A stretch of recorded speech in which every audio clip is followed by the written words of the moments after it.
আসসালামু আলাইকুম, কিতা খবর? আশা করি সারা ভালো আছো। আলহামদুলিল্লাহ আমি ভালো আছি।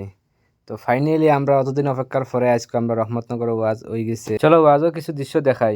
মাশাআল্লাহ মানুষ বহুত হইছেন ইফিরা, দেখা মতে শোনা মতে বহুত মানুষ হইছে।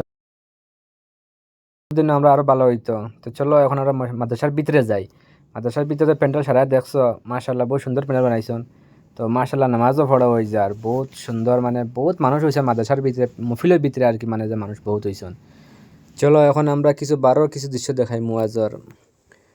মাশাআল্লাহ দোকান মানে কিতা কইতাম, বহুত দোকান হইছে, মানুষও বহুত হইছন। মার্কেটও ওলা মানুষও হইছন, আরতে পারে না মানুষে, মার্কেটও বহুত মানুষ হইছন।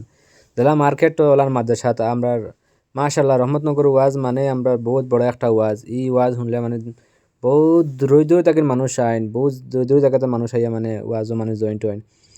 মাশাআল্লাহ মানে বহুত সুন্দর লাগছে দেখিয়া। বস ইফরাকো ওয়াজ তো আর 3টা বছর ওয়াজ পাইলাম না, বহুত মিস হয়ে গেল। ইনশাল্লাহ আগে দিয়ে আবার চেষ্টা করবো, কিছু করবো, কিতা করবে নসিবও নাই আর কিছু করারও নাই। তো একটা হইলো কি আমরা রাত করো রহমতনগর ওয়াজ রাত করে দৃশ্য, দিনও তো ভিড় তো আরো বেশি হইব, এখন বর্তমান রাত করে ওলা ন রাত দিনও কিন্তু হইব যাও আপনাইতে। তো বেশ বেশ করে শেয়ার করে দিও, যারা বিদেশ বাড়ি আসুন এরা দেখার সুযোগ করে দিবা। বেশ বেশ করে শেয়ার করো। যারা বিদেশ বাড়ি আসুন দেখে আফসোস করা, বহুতে আফসোস করা আইতে পারলা না, মানে দেখে তার মনটা তো শান্তি করো, সবে বেশ বেশ করে শেয়ার করে দিবা।